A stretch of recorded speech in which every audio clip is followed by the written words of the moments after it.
Hi, and welcome along to AFTV Transfer Daily, the show that keeps you up to date with players that have been linked with a summer transfer move to Arsenal.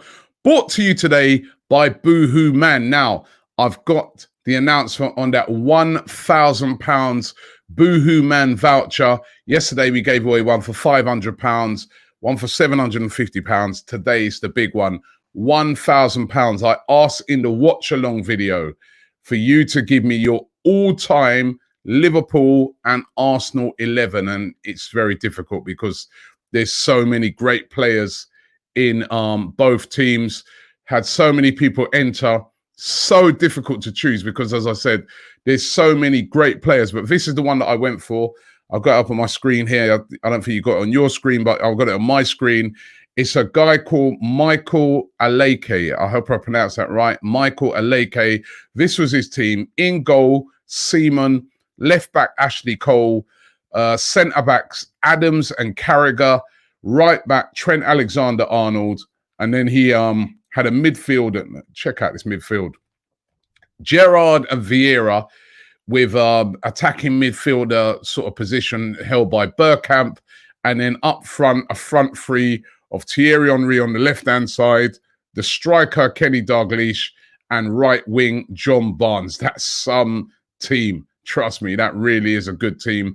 So you are the winner of that £1,000 Boohoo Man voucher. And thanks to Boohoo Man. And don't forget, you can get a 40% discount off of all their goods. Use the AFTV code in the description. Now let's get into the transfers. It's a big clear out going on now at Arsenal.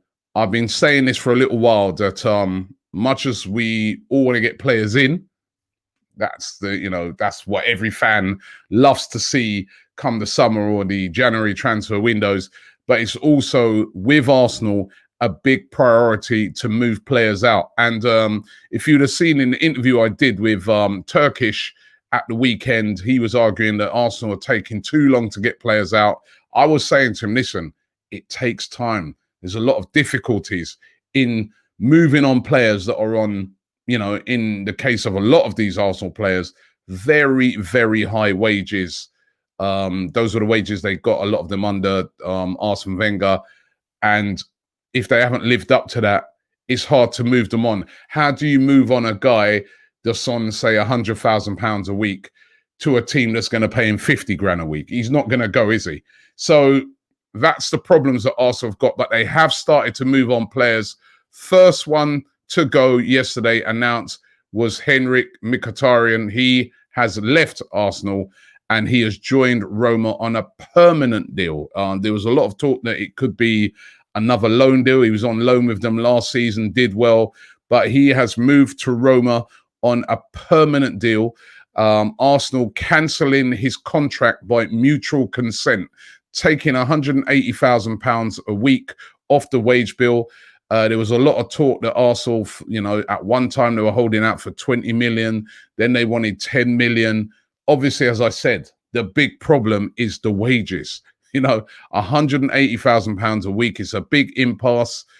Do you send them on another loan and then the other team has to pay a portion of those wages? Maybe they didn't want to do that. The only solution was to cancel the contract, forego that money, but also remove that massive amount of wages off of your wage bill. And he has left the club. He said his thank yous yesterday to Arsenal and to the football club, and he has moved on to Roma. I think that's a good move for him because he's been having a very good time at Roma. He's been playing very well. Of course, he wouldn't get back into the Arsenal team right now, not with the talented players like Saka, etc., coming to the fore. So a very good move for him. So first one out of the door. Socrates could be following him very soon over to Italy as well in a similar type of deal. Socrates is on £90,000 a week. Again, high wages, 1 year left on his deal. Looks like Arsenal set to cancel his contract as well, or to come to some sort of deal with that so that they can remove those wages off of this contract. And then that allows him to move to Napoli and negotiate his wages himself, which means he'll be able to get up around the same sort of fee, without a big drop in his wages, because the team would not have had to have paid a transfer fee. So these are the things sometimes people have to understand. when players are on these big wages, and put yourself in their position, would you want to move and say half your money, especially when you're a player Socrates' age, 32, 33, your playing days are starting to move towards the end? You ain't going to go, are you? You ain't going to go. You're going to stick around until that contract runs out, because you're looking at it and you're saying it's my pension. So this is the difficulty, what happens when it comes to moving on players on high wages. There's no player on higher wages and more difficult to move on than this guy, Mesut Ozil.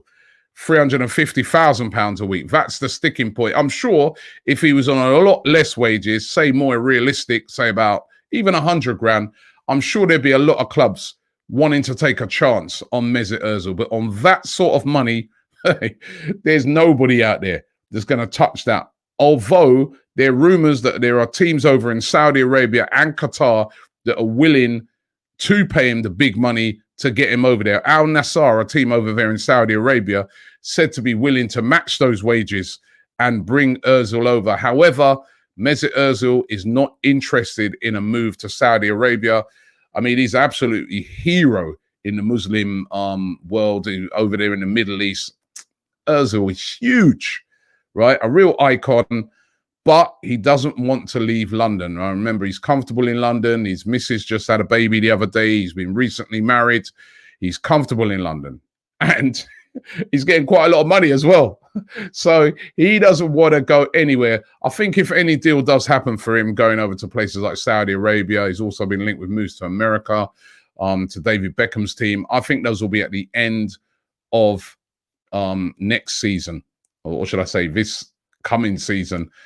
I don't think he's going to move on before then. But that's the big wages that Arsenal would like to get off of their wage bill, because I just named out two players that have left in, well, one player, Mkhitaryan, has left, another player that's leaving, 180 grand and 90 grand, big wages, but that's still not 350,000, which is what Ozil's on after 1 week.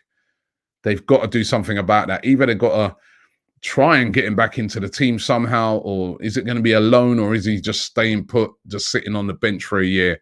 Players will do that. Another player on high wages that Arsenal are trying to move on, but this time this could be another deal that could be done, because he may be willing to take a pay cut. That is Kolasinac. Now, Schalke interested in a deal for him. Kolasinac on huge wages because he came from Schalke a couple of years ago on a free contract, so was able to negotiate a big wage deal for himself. But Schalke want him back, but obviously they just cannot afford anywhere near those sort of wages. But there's a lot of rumors that, he may be willing to take a pay cut because he's desperate to return back to Germany, loved his time over there in Schalke, and could be on his way back over there. So it's going to be interesting to see what happens with that. But I think Kolasinac definitely going to be another one of those players that's going to be on the move. Schalke also want Emi Martinez. That's the rumor. Schalke lost their number one goalkeeper, Alexander Nubel. He joined Bayern Munich, where he's sort of gone there to be backup goalkeeper. He went there on a free contract. They're desperately in need of a keeper. Obviously, nobody in Europe can ignore what this guy's done since he's come in for Arsenal. They're all hovering around. As I said yesterday, he's set to sign a new contract, is what I'm hearing at Arsenal. He is on, tiny wages when you compare it to all those other players I've just named out. But Schalke said to be interested in signing Emi Martinez, along with a host of other clubs. However, as I said, the rumours are that Emi Martinez could sign a new deal and stay put at Arsenal. I think that would be a very, very wise decision. Now, Dani Ceballos is returning to Arsenal.